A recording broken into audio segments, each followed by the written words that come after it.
Student जो अपना अज next topic हैगा जी वो हैगा जी fluid. Fluid is a substance that can flow. Fluid वो सबसटांस होंदा कि जो फ्लो कर सकता। ठीक है जी। जिवें तुहानूं पता लिक्विड्स हो गए गैसिज हो गए दोनों फ्लो कर सकते हैं ना, इन्हां दोनों नूं कहांगे असीं फ्लूइड्स कहांगे। की कहांगे? फ्लूइड्स। ठीक है जी। Characteristics of fluids. The atoms or molecule in a fluid are arranged in a random manner. Random manner मतलब कोई पर्टिकुलर उन्होंने पर्टिकुलर एक अरेंजमेंट नहीं है प्रॉपर। ठीक है। सेकंड है जी, a fluid can not withstand tangential और shearing stress for an indefinite period.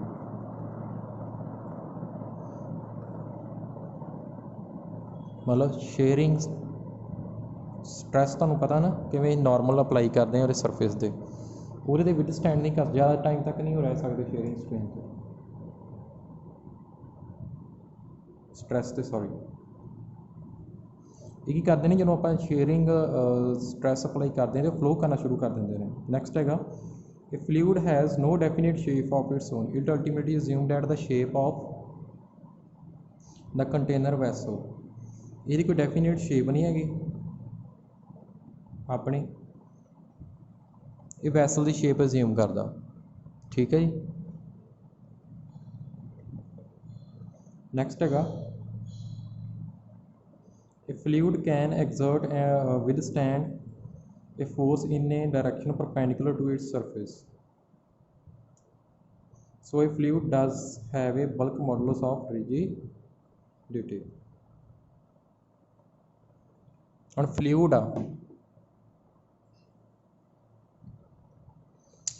ज़्यादा टाइम कितने विदस्टैंड कर सकता। जिवें ए देखो फ्लूइड आ मैं इत्थे रखदा, ए आ मेरे को कंटेनर, ये मैं वाटर पाया आ,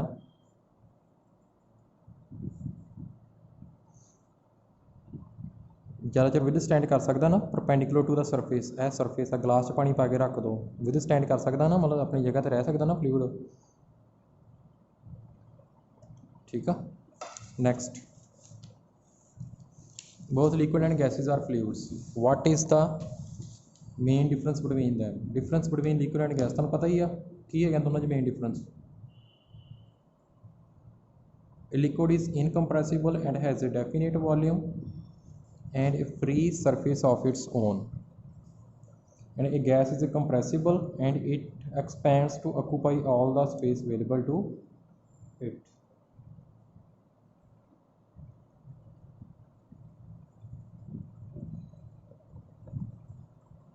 Next है fluid statics. The branch of physics that deals with the study of fluids at rest is called fluid statics or hydrostatics.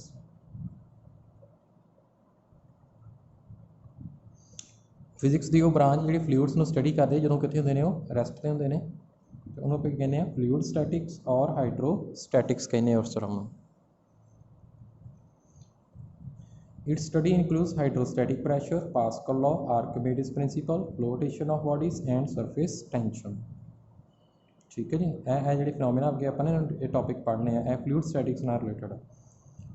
The branch of physics that deals with the study of fluids in motion is called fluid dynamics or hydrodynamics. जी physics की branch study करती है fluids में जो motion च है उन्होंने भी कहने असीं fluid dynamics or hydrodynamics.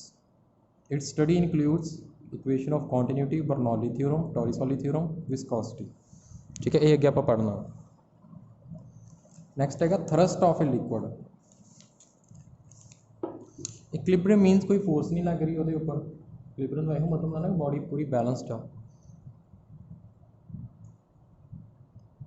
So liquid in equilibrium has a fundamental property that it exerts a force on any surface in contact with it and this force act perpendicular to the surface. ਹੁਣ देखो जिवें liquid आ, जिवें गिलास पानी पाया पानी हुण गिलास के सरफेस ते फोर्स किधर नूं लगा रहा, डाउनवर्ड लगा रहा, परपेंडिकुलर लगा रहा। ठीक है। The total force exerted by a liquid on any surface in contact with it is called a thrust. ये फोर्स किन्ने एंगल ते लगती है 90 डिग्री से। मान लो कोई भी फ्लूइड आ जे उस सरफेस ਨੂੰ किन्ने एंगल ਤੇ ਲਾਉਂਦਾ फोर्स 90 डिग्री ਤੇ ਉਹਨੂੰ ਕੀ ਕਹਾਂਗੇ ਉਹ फोर्स ਨੂੰ ਅਸੀਂ ਕੀ ਕਹਿ ਦਾਂਗੇ थ्रस्ट ਕਹਾਂਗੇ। ਕੀ ਕਹਾਂਗੇ thrust means force which acts perpendicular to the surface, that force is called thrust.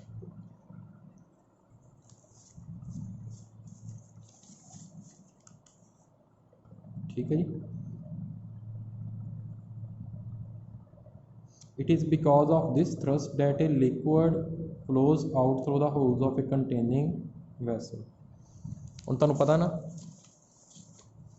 ਜਿਵੇਂ ਇਹ ਬੋਟਲ ਆ ਜਿਵੇਂ ਇਹ ਕੰਟੇਨਰ ਆ ਇਹਦੇ 'ਚ ਪਾਣੀ ਆ ਇੱਥੇ ਹੋਲ ਆ ਹੁਣ ਲਿਕੁਇਡ ਇਹਦੇ ਤੋਂ ਬਾਹਰ ਆਏਗਾ। ਕਦੋਂ ਬਾਹਰ ਆਏਗਾ ਜਦੋਂ ਇਹ ਇਹਦੇ ਸਰਫੇਸ 'ਤੇ ਕੀ ਲਗਾਏਗਾ 90 डिग्री ਤੇ ਫੋਰਸ ਲਗਾਏਗਾ ਥਰਸਟ ਲਗਾਏਗਾ। ਕੌਣ ਫਲੂਇਡ ਮੀਨਸ ਜਿਵੇਂ ਹੁਣ ਲਿਕੁਇਡ ਆ ਠੀਕ ਆ ਇੱਥੇ ਫੋਰਸ ਕਿੰਨੇ ਲਗਾਏਗਾ 90 डिग्री ਤੇ ਫਿਰ ਹੀ ਇਹ ਫਲੂਇਡ ਜਿਹੜਾ ਵਾ ਬਾਹਰ ਆਏਗਾ ਤੇ ਥਰਸਟ ਦਾ ਕਰਕੇ ਬਾਹਰ ਆਉਂਦਾ ਕੰਟੇਨਰ ਤੋਂ ਫਲੂਇਡ। ठीक है जी। Thrust is a force so its SI unit is newton. Thrust force है ना तो यदा एसआई यूनिट क्या है न्यूटन। और नैक्सट है liquid in equilibrium.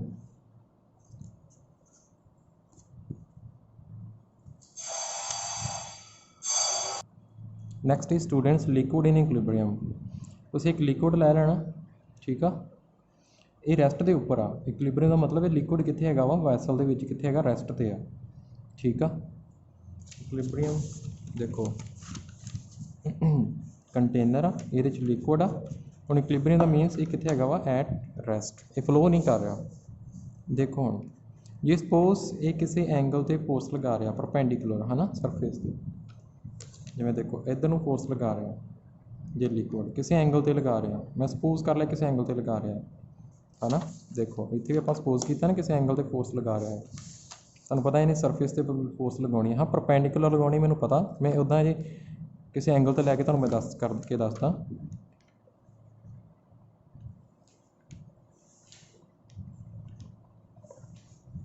Suppose A angle theta दे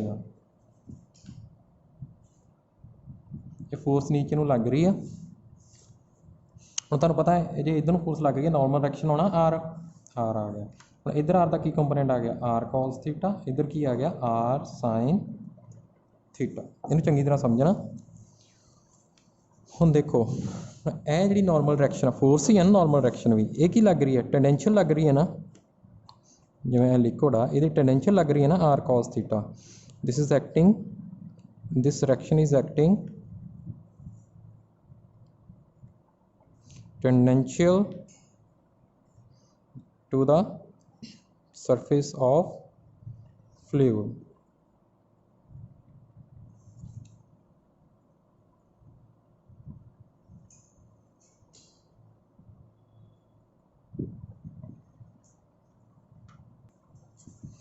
ठीक है स्टूडेंट्स हम देखो टेंडेंशियल हम पर यह कितने है रैसट ते तो यह फोर्स का यदा करके इन्हें फ्लो नहीं करना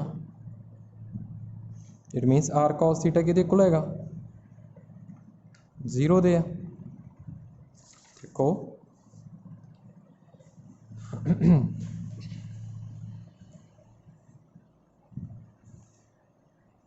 हम ध्यान नाल देखो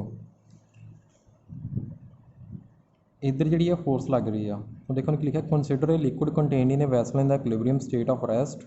suppose the liquid exert a force F on the bottom surface in an inclined direction O A ये फोर्स लगा रहा है इस सरफेस से fluid the surface exert an equal direction R to water along O B direction R along O B हम angle theta से लग रही इधर का कंपोनेंट क्या है आर कॉस थीटा इधर क्या है आर साइन थीटा।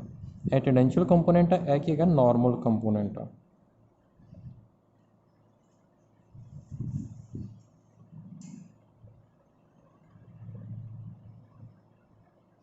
हुण लिक्विड ने रजिस्ट नहीं करना टेंडेंशियल फोर्स को लिक्विड ने फ्लो करने की कोशिश करनी है इधर नूं आर कॉस थीटा इधर नूं टेंडेंशियल लग रही ना फोर्स बट की है ये कित्थे है रेस्ट ते है फ्लूइड कित्थे हैगा रैस्ट ते आ, इस करके इधर नूं फोर्स जिहड़ी लग रही है वो किहदे कोल हैगी आ 0 दे। आर कॉस थीटा किहदे कोल हैगा 0 दे। हुण आर 0 हो सकदी रिएक्शन 0 नहीं हो सकती। ਇਹਦਾ मतलब कॉस थीटा 0 होएगा। जे कॉस थीटा 0 आ किन्ने दे हुंदा cos theta 0 theta is equal to 90 degree. It means कि किहड़ी फोर्स लग रही है, ऐ फोर्स नहीं लग रही जो सिस्टम इक्विलिब्रियम च हैगा तुहाडा फ्लूइड इक्विलिब्रियम च जिहड़ी नॉर्मल रिएक्शन आ किन्ने एंगल ते लग रही है, ये किन्ने एंगल ते लग रही है 90 डिग्री ते। इंज इस तरह लग रही है। प्रूव करता कि थीटा 90 डिग्री है, मतलब थ्रस्ट लग रही है, ये प्रूफ आ तुहाडा। Hence a liquid always exert force perpendicular to surface of the container at every point. समझ लग गई। नैक्सट हैगा प्रैशर। प्रैशर ही है, ਅਸੀਂ ਛੋਟੀਆਂ ਕਲਾਸਾਂ ਦੇ ਵਿੱਚ ਵੀ ਕੀਤਾ ਹੈ ਕਿ the pressure at a point on a surface is the thrust acting normally per unit area around that point. ਹੁਣ ਦੇਖੋ ਜਿਵੇਂ ਇਹ ਸਰਫੇਸ ਆ ਤੁਹਾਡਾ, ਇਹ ਫਲੂਇਡ ਆ ਸਰਫੇਸ ਆ, ਕੰਟੇਨਰ ਆ, ਠੀਕ ਆ, ਇਹਦਾ ਏਰੀਆ ਕਿੰਨਾ ਹੈਗਾ A ਹੈ। ਹੁਣ ਇਹਦੇ ਉੱਪਰ ਇਸ ਏਰੀਏ ਯੂਨਿਟ ਏਰੀਏ 'ਤੇ ਕਿੰਨੀ ਥਰਸਟ ਲੱਗ ਰਹੀ ਆ, ਪ੍ਰੈਸ਼ਰ ਕਿਹਦੇ ਕੋਲ ਹੋਏਗਾ ਮੇਰਾ thirst per unit area. Unit एरिए ते कितनी थ्रस्ट लग रही है वो क्या है मेरा प्रैशर। हुण इहदे ऐसे यूनिट की होणगे न्यूटन पर मीटर स्केयर जां की हुंदे आ पास्कल। पास्कल इहदा सिंबल की हैगा PA। ठीक आ। सो ठीक students, the pressure at a point on the surface is the thrust acting normally per unit area around that point. If a total force F acting normally तुहानूं दस्सिआ ना मैं पहले भी नॉर्मली का मीनिंग समझाया तुहानूं कि सरफेस के 90 डिग्री से लगनी कोई भी, ठीक है। जिवें फोर्स है नॉर्मली कह रहे हैं तो सरफेस के 90 डिग्री से लग रही है over a flat area A, then the pressure is force over area. If the force is not distributed uniformly over the given surface then the pressure will be different at different points. देखो ये तो मैं कह रहा कि देखो जिवें हर एक पॉइंट पर जिवें फोर्स मेरी की लग रही है F लग रही है डाउनवर्ड, कितनी फोर्स लग रही है F लग रही है। यूनीफॉर्मली मीनस हर जगह पर फोर्स सेम लग रही है। फिर मेरा प्रैशर कितने को होएगा फोर्स पर यूनिट एरिया। ठीक है स्टूडेंट्स, प्रैशर स्केलर क्वांटिटी है, pressure is a scalar quantity. ये देखो प्रैशर फोर्स वेरी कर रही है ना, कितने फोर्स F1 आ कितने F2 आ, फिर मैं प्रैशर किवें फाइंड कर सकता। देखो फिर प्रैशर करांगा DF ओवर DA, मतलब कि डिफरेंशिएशन करांगा फोर्स की करांगा विद रिस्पैक्ट टू एरिया। ठीक है। सो प्रैशर मेरा क्या है स्केलर क्वांटिटी है। सो ठीक है स्टूडेंट्स, आपां वो तो प्रूव करता कि थ्रस्ट जी 90 डिग्री एंगल से लगती है। ठीक है, मतलब liquid always exert force perpendicular to the surface of container at every point. Pressure भी दस चुके की होंदा, जे तो फोर्स यूनीफॉर्मली लग रही है तो फिर प्रैशर की होएगा फोर्स पर यूनिट एरिया, थ्रस्ट पर unit area. But J force very कर रही है फिर क्या होएगा D ओवर DA F, है ना, मतलब F is varying with area. तो यूनिट की है ऐसे यूनिट की है न्यूटन पर मीटर स्केयर या पास्कल, ऐसे यूनिट प्रैशर के। CGS यूनिट की है ने डाइन पर सेंटीमीटर स्केयर है ने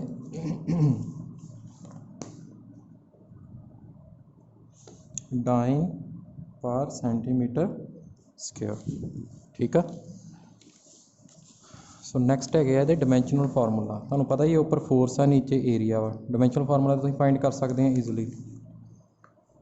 ठीक है, हुण मेजरमेंट किवें करनी, किवें मेजर करना है फ्लूइड प्रैशर। ये अपने को एक पिस्टन आप लिया, यह पिस्टन सिलेंडर है एक, और पिस्टन लगा है स्प्रिंग आ।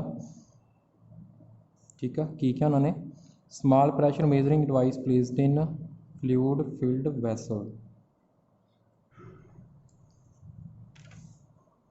हुण किवें ही मेजर करना, देखो ये फ्लूइड है स्प्रिंग है पिस्टन, इनू उपर आप प्रैस करना, फोर्स लगानी है। हुण जिन्नी फोर्स असीं उपरों लगावांगे थ्रस्ट लगावांगे उन्नी इन्हें स्प्रिंग ने इत्ते फोर्स लगानी है। ਇਹਦਾ ਮਤਲਬ ਜਿੰਨੀ ਅਸੀਂ ਫੋਰਸ ਉੱਪਰੋਂ ਲਗਾ ਰਹੇ ਹਾਂ ਉਨੀ ਸਪਰਿੰਗ ਫਲੂਇਡ ਦਾ ਹੈ ਨਾ, ਇਹਦੇ ਵਿੱਚ ਫਲੂਇਡ ਆ ਉਹਨੇ ਉੱਪਰ ਨੂੰ ਲਗਾਉਣੀ ਇਹਦੇ ਸਰਫੇਸ 'ਤੇ। ਮਤਲਬ ਉਹ ਜਿਹੜੀ ਫੋਰਸ ਇਹ ਲਗਾਏਗਾ, ਥਰਸਟ ਲਗਾਏਗਾ ਫਲੂਇਡ, ਉਹ ਕਿਹਦੇ ਕੋਲ ਹੋਗੀ, ਜਿਹੜੀ ਅਪਲਾਈਡ ਫੋਰਸ ਦੇ ਕੋਲ ਹੋਏਗੀ। ਠੀਕ ਆ, ਜਿੰਨੀ ਫੋਰਸ ਅਪਲਾਈ ਕਰਾਂਗੇ ਏਰੀਆ ਤਾਂ ਸਾਨੂੰ ਪਤਾ ਉਹ ਕਿੰਨਾ, ਉਹਦਾ ਉੱਪਰ ਪਿਸਟਨ ਦਾ ਕਿੰਨਾ ਏਰੀਆ ਹੋਏਗਾ, ਨੀਚੇ ਉਹ ਏਰੀਆ। ਅਤੇ ਜਿੰਨੀ ਅਸੀਂ ਫੋਰਸ ਅਪਲਾਈ ਕਰ ਰਹੇ ਹਾਂ ਉਨੀ ਫਲੂਇਡ ਇਹਦੇ ਉੱਪਰ ਲਗਾ ਰਹੇ ਹਾਂ, ਜਿੰਨੀ ਅਸੀਂ ਅਪਲਾਈ ਕਰ ਰਹੇ ਹਾਂ ਉਹ ਤਾਂ ਸਾਨੂੰ ਪਤਾ। ਠੀਕ ਆ, ਇਸ ਤਰੀਕੇ ਨਾਲ ਅਸੀਂ ਪ੍ਰੈਸ਼ਰ ਮੇਜ਼ਰ ਕਰ ਲਾਂਗੇ ਫਲੂਇਡ ਦਾ। ਨੈਕਸਟ ਹੈਗਾ ਪ੍ਰੈਕਟੀਕਲ ਐਪਲੀਕੇਸ਼ਨਸ ਆਫ ਪ੍ਰੈਸ਼ਰ। ਹੁਣ ਦੇਖੋ ਜਿਵੇਂ ਨਾਈਫ ਆ, ਹੁਣ ਦੇਖੋ pressure is equal to thrust per unit area. ਜਿੰਨਾ ਸਮੋਲ ਏਰੀਆ ਹੋਏਗਾ, ਜਿੰਨਾ ਘੱਟ ਏਰੀਆ ਹੋਏਗਾ ਉਨਾ ਜ਼ਿਆਦਾ ਪ੍ਰੈਸ਼ਰ ਕੀ ਹੈ, ਜ਼ਿਆਦਾ ਲੱਗੇਗਾ। ਤੁਹਾਨੂੰ ਪਤਾ ਜਿਵੇਂ ਨੇਲ, ਆਇਰਨ ਨੇਲ ਆ, ਉਹਦੀ ਜਿਹੜੀ ਪਿੰਨ ਆ ਉਹਦਾ ਏਰੀਆ ਸਮੋਲ ਹੁੰਦਾ, ਈਜ਼ਲੀ ਉਹ ਪਾਸ ਕਰ ਜਾਂਦੀ ਹੈ ਨਾ ਕਲੋਥ ਦੇ ਵਿੱਚੋਂ। ਜਿਵੇਂ ਆਪਣੇ ਇੰਜੈਕਸ਼ਨ ਲੱਗਦਾ ਜਿਵੇਂ ਬੋਡੀ 'ਚ, ਉਹ ਅੱਗੇ ਉਹਦੇ ਦੇਖੀ ਉਹਦੀ ਨੀਡਲ ਦੇ ਅੱਗੇ ਜਿਹੜੀ ਪਿੰਨ, ਜਿਹੜੀ ਨੀਡਲ ਦੇ ਅੱਗੇ ਸ਼ਾਰਪ ਹੁੰਦੀ ਆ, ਉਹਦਾ ਏਰੀਆ ਘਟਾਇਆ ਜਾਂਦਾ, ਏਰੀਆ ਘਟਾ ਕੇ ਡਿਕਰੀਜ਼ ਕਰਕੇ ਅਸੀਂ ਪ੍ਰੈਸ਼ਰ ਇਨਕਰੀਜ਼ ਕਰਦੇ ਹਾਂ। ਕਿਉਂਕਿ ਸਾਨੂੰ ਪਤਾ ਕਿ ਏਰੀਆ ਇਨਵਰਸਲੀ ਪ੍ਰਪੋਰਸ਼ਨਲ ਟੂ ਪ੍ਰੈਸ਼ਰ ਆ, ਏਰੀਆ ਘੱਟ ਹੋਏਗਾ ਪ੍ਰੈਸ਼ਰ ਜ਼ਿਆਦਾ ਹੋਏਗਾ। ਠੀਕ ਆ, ਅਤੇ ਨਾਈਫ ਕਿਵੇਂ, ਜਿਵੇਂ ਇਹ ਐਪਲ ਆ, ਇਹਨੂੰ ਨਾਈਫ ਨੇ ਕੱਟਣਾ, ਨਾਈਫ ਦਾ ਐਜ ਜਿਹੜਾ ਇੱਕ ਹੁੰਦਾ ਸ਼ਾਰਪ ਹੁੰਦਾ, ਉਹਦਾ ਏਰੀਆ ਕੀ ਕਰ ਦਿੱਤਾ ਜਾਂਦਾ, ਏਰੀਆ ਡਿਕਰੀਜ਼ ਕਰ ਦਿੱਤਾ ਜਾਂਦਾ। ਠੀਕ ਆ, ਏਰੀਆ ਡਿਕਰੀਜ਼ ਕਰਤਾ, ਹੁਣ ਪ੍ਰੈਸ਼ਰ ਕਿਹਦੇ ਕੋਲ ਆ, thirst per unit area decrease ਕਰਤਾ, ਪ੍ਰੈਸ਼ਰ ਕੀ ਹੋ ਗਿਆ, ਇਨਕਰੀਜ਼। ਉਹ ਈਜ਼ਲੀ ਕੱਟ ਹੋ ਜਾਏਗਾ ਸੇਵ ਐਪਲ। ਐਗਜ਼ਾਮਪਲਸ ਦਿੱਤੀਆਂ ਹੋਈਆਂ ਨੇ। A sharp knife cuts better than a blunt one. The area of the sharp edge is much less than the area of a blunt edge.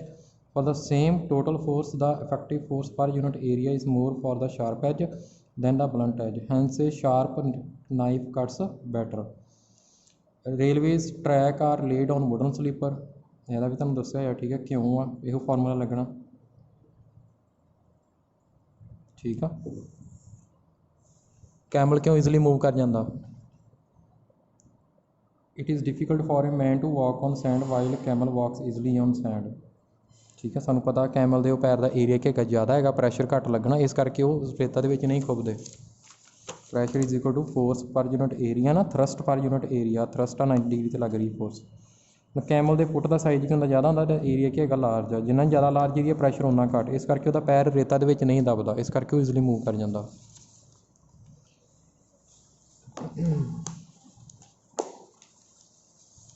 Pins and nails are made to have pointed ends.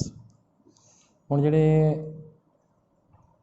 PIMS ਹੋ ਗਈਆਂ ਜਾਂ nail ਹੋ ਗਏ, ਉਹਨਾਂ ਦੇ ਅੱਗੇ area small ਹੁੰਦਾ, ਛੋਟਾ ਹੁੰਦਾ ਨਾ ਏਰੀਆ, ਇਸ ਕਰਕੇ ਪ੍ਰੈਸ਼ਰ ਜ਼ਿਆਦਾ ਲੱਗਦਾ, ਉਹ ਈਜ਼ਲੀ ਪਾਸ ਕਰ ਜਾਂਦੇ ਆ। ਜਿਵੇਂ ਹੁਣ ਨੇਲ, ਆਇਰਨ ਨੇਲ ਅੱਗੇ ਸ਼ਾਰਪ ਹੁੰਦਾ ਨਾ, ਉਹਦਾ ਏਰੀਆ ਘੱਟ ਹੁੰਦਾ, ਈਜ਼ਲੀ ਵਾਲ ਦੇ ਵਿੱਚ ਇੰਸਰਟ ਕਰ ਸਕਦੇ ਹਾਂ ਆਪਾਂ ਉਹਨੂੰ। ਠੀਕ ਆ, ਹੈਮਰ ਦੇ ਨਾਲ। ਹੁਣ ਅੱਗੇ ਨਿਊਮੈਰੀਕਲ ਹੈਗੇ ਨੇ, ਅਸੀਂ ਇੱਕੋ ਕੀਤਾ ਕੁਛ ਪ੍ਰੈਸ਼ਰ ਦਾ formula, thrust per unit area. ਹੁਣ ਜਿਵੇਂ 2 thigh bones each of cross sectional area 10 centimetre square supports the upper part of the human body of mass 40 kilogram. Estimate the average pressure sustained by the femurs. ਠੀਕ ਆ, ਤੁਹਾਨੂੰ ਪਤਾ force ਕੀ ਲੱਗਣੀ ਹੈ, mg ਲੱਗਣੀ ਆ। Pressure is equal to F over A, F mg ਲੱਗ ਰਹੀ ਆ। ਹੁਣ ਏਰੀਆ ਕਿੰਨਾ ਹੈਗਾ, ਫੋਰਸ ਤਾਂ ਇੰਨੀ ਲੱਗ ਰਹੀ ਨਾ, ਮਾਸ ਦਿੱਤਾ ਵਾ m ਅਤੇ g ਪੁੱਟ ਕਰਕੇ ਵੈਲਿਊ ਫੋਰਸ ਆ ਜਾਏਗੀ। ਹੁਣ ਏਰੀਆ 10 ਸੈਂਟੀਮੀਟਰ ਸਕੁਅਰ, ਇਹਨੂੰ ਪਹਿਲਾਂ ਕਿਹ 'ਚ ਚੇਂਜ ਕਰਾਂਗੇ, ਮੀਟਰ ਸਕੁਅਰ 'ਚ ਕਰਾਂਗੇ। ਕਰਤਾ ਚੇਂਜ, 10⁻⁻4 ਨਾਲ ਮਲਟੀਪਲਾਈ ਕਰਕੇ। ਇਹ ਕੀ ਆ ਗਿਆ ਮੇਰਾ pressure. How much pressure will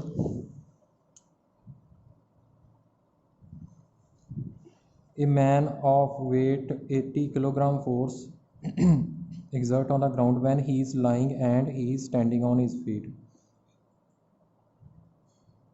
ਇੱਕ ਗੱਲ ਯਾਦ ਰੱਖਿਓ, ਏਰੀਆ ਉਹੀ ਲੈਣਾ ਜਿਹੜਾ ਸਰਫੇਸ ਨਾਲ ਕੰਟੈਕਟ ਦੇ ਵਿੱਚ ਆ। ਜਿਵੇਂ ਦੇਖੋ ਆਹ ਸਰਫੇਸ ਆ, ਇਹ 'ਤੇ ਪਿੰਨ ਆ, ਨੀਡਲ ਆ, ਪਿੰਨ ਆ, ਇਹ ਇੱਥੇ ਪ੍ਰੈਸ ਕਰ ਰਿਹਾ, ਜਿਵੇਂ ਮੈਂ ਇਹ ਪ੍ਰੈਸ ਕਰ ਰਿਹਾ। ਹੁਣ ਦੋਨਾਂ ਦਾ ਏਰੀਆ ਕੰਟੈਕਟ ਦੇ ਵਿੱਚ ਕਿਹੜਾ, ਜਿੰਨਾ ਪਿੰਨ ਦਾ ਵਾ ਇਹਦੇ ਨਾਲ, ਇੰਨਾ ਏਰੀਆ ਮੈਂ ਇਹੋ ਹੀ ਏਰੀਆ ਲਵਾਂਗਾ, ਸਾਰਾ ਏਰੀਆ ਨਹੀਂ ਲਵਾਂਗਾ। ਜਿਵੇਂ ਡਸਟਰ ਹੈ ਮੇਰਾ, ਇੱਦਾਂ ਇਹਦਾ ਮੈਂ ਪ੍ਰੈਸ਼ਰ ਲੱਭਾਂਗਾ, ਕਿੰਨਾ ਪ੍ਰੈਸ਼ਰ ਲਗਾ ਰਿਹਾ। ਹੁਣ ਇਹਦਾ ਕਿੰਨਾ ਏਰੀਆ ਆ, ਦੇਖੋ ਆਹ ਸਾਰਾ ਏਰੀਆ ਨਾ ਨੀਚੇ ਲਾਈ ਕਰ ਰਿਹਾ ਹੈ ਨਾ, ਉਦੋਂ ਮੈਂ ਏਰੀਆ ਆਹ ਲਵਾਂਗਾ। ਜੇ ਪ੍ਰੈਸ਼ਰ ਲੱਭਣਾ ਕਿੰਨਾ ਪ੍ਰੈਸ਼ਰ ਇੱਥੇ ਲਗਾ ਰਿਹਾ, ਫੋਰਸ ਪਰ ਯੂਨਿਟ ਏਰੀਆ। ਜੇ ਇੱਦਾਂ ਫਿਰ ਏਰੀਆ ਕਿਹੜਾ ਲਵਾਂਗੇ, ਫਿਰ ਏਰੀਆ ਆਹ ਆ ਜਾਏਗਾ ਨਾ, ਦੇਖੋ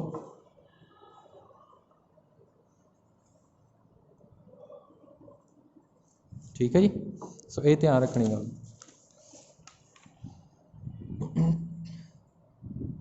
ਸੋ pressure is equal to force per unit area 80 into, ਹੁਣ ਦੇਖੋ 80 ਕਿਲੋਗ੍ਰਾਮ ਫੋਰਸ ਆ, ਤੁਹਾਨੂੰ ਦੱਸਿਆ ਨਾ ਕਿਵੇਂ ਇਹਨੂੰ ਨਿਊਟਨ ਚੇਂਜ ਕਰਨਾ। ਜੇ ਕਿਲੋਗ੍ਰਾਮ ਫੋਰਸ ਆ 1 किलोग्राम फोर्स इनू कितना मल्टीप्लाई कर देना 9.8 ना कि चेंज होना है न्यूटन च चेंज होना ठीक है एरिया गिवन आ वैल्यू तुसीं फाइंड कर लोगे नैक्सट है डेंसिटी डेंसिटी की होंगी है मास पर यूनिट वॉल्यूम तुसीं केमिस्ट्री भी किया है डेंसिटी का कंसैप्ट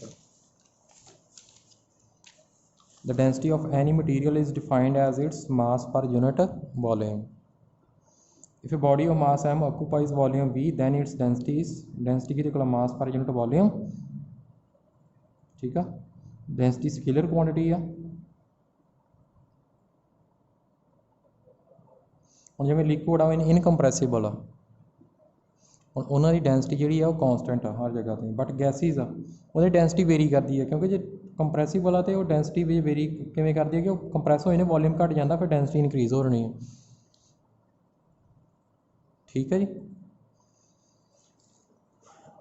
नेक्स्ट है स्पेसिफिक ग्रेविटी और relative density the specific gravity और relative density of a substance is defined as the ratio of density of substance to the density of water at 4 degree Celsius देखो ये ना ही compare करते हैं density water नाल water तो कितनी ज़्यादा डेंसिटी है वाटर तो कितनी घट वा डेंसिटी फॉर्मूला की है density of substance over density of water at 4 degree Celsius 4 degree Celsius ਅਸੀਂ ਤਾਂ ਲੈ ਰਹੇ ਹਾਂ ਡੈਂਸਿਟੀ ਵਾਟਰ ਦੀ ਕਿਉਂਕਿ ਇੱਥੇ ਹੁੰਦੀ ਹੈ ਵਾਟਰ ਦੀ ਡੈਂਸਿਟੀ ਹੁੰਦੀ ਹੈ ਮੈਕਸਿਮਮ ਹੁੰਦੀ ਨੇ so density of water is maximum at 4 degree Celsius water ਦੀ ਡੈਂਸਿਟੀ ਕਿੰਨੀ ਹੁੰਦੀ ਹੈ ਡੈਂਸਿਟੀ ਆਫ ਵਾਟਰ ਇਜ਼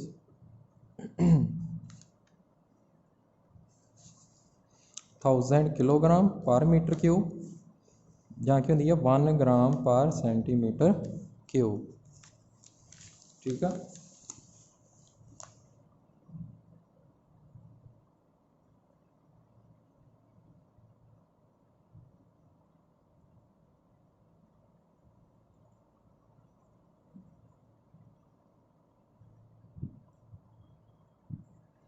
देखो स्पैसिफिक ग्रैविटी की formula density of substance over density of water at 4 degree Celsius जे कोई सबसटेंस आ जे स्पैसिफिक ग्रैविटी है ग्रेटर दैन 1 जे हैगी आ रिलेटिव डेंसिटी हैगी आ ग्रेटर दैन इट मीनस जो सबसटेंस आ डेंसिटी ऑफ सबसटेंस की हैगी आ greater than density of water at 4 degree Celsius तो ये लैस दैन 1 आ रिलेटिव डेंसिटी या स्पैसिफिक ग्रैविटी कह देंगे ये मतलब density of substance less than density of water at 4 degree Celsius तो ये relative density equal to 1 it means density of substance equal to density of water at 4 degree Celsius समझ लगी। Next है pascal law